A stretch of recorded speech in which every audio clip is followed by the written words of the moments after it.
Greetings, darling viewers. Today is Monday, October 19th, 2015. Welcome to another edition of Leafing Through Books and Tea. Today's book review is going to be a cookbook, and we're going to talk about Great British Cooking. And before you tell me that is a complete oxymoron and I don't know what the hell I'm talking about, let me just say that Great British Cooking, and this book is the title of the book, and it's by Jane Garmey.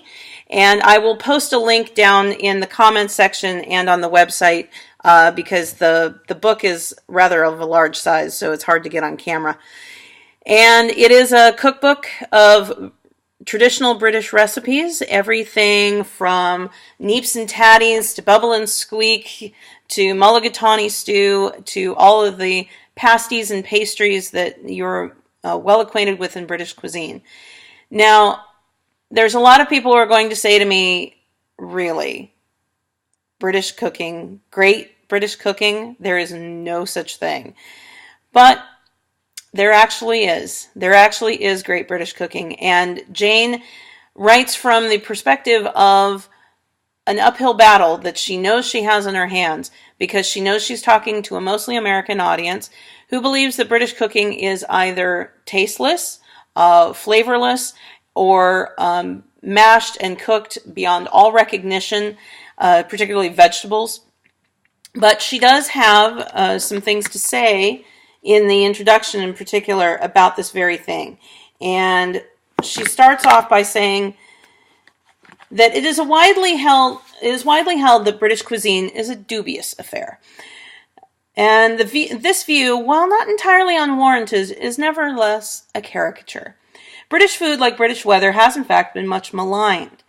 British cooking is a phenomenon of the home, not generally available in hotels and restaurants. And the British home, be it castle or cottage, is definitely more impregnable than its American counterpart. The British, for the most part, are not quick to make new friends. They distrust strangers, feel more at ease with formal introductions, and prefer to break the ice gently. This makes it difficult for most foreign tourists ever to gain entrance to an actual home and discover that there is more to British cooking than frozen cod steaks, stodge, and overcooked cabbage. Now, Jane writes everything with a sense of humor.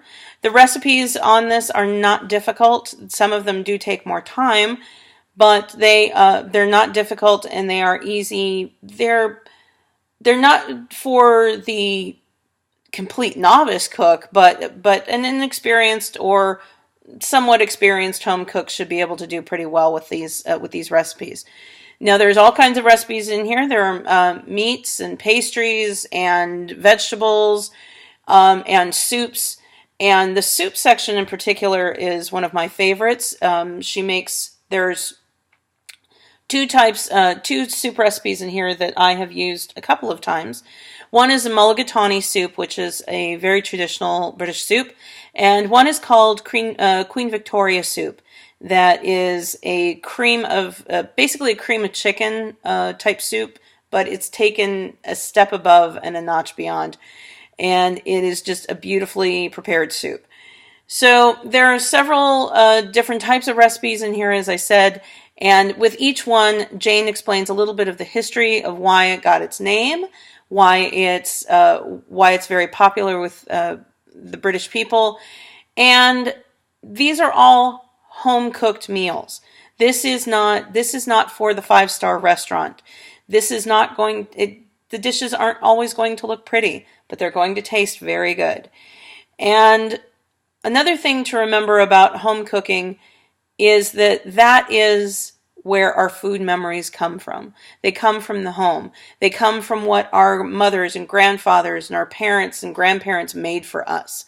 And so turning up your nose at an entire country's cuisine just because it's mostly made up of home cooking is a bit dismissive.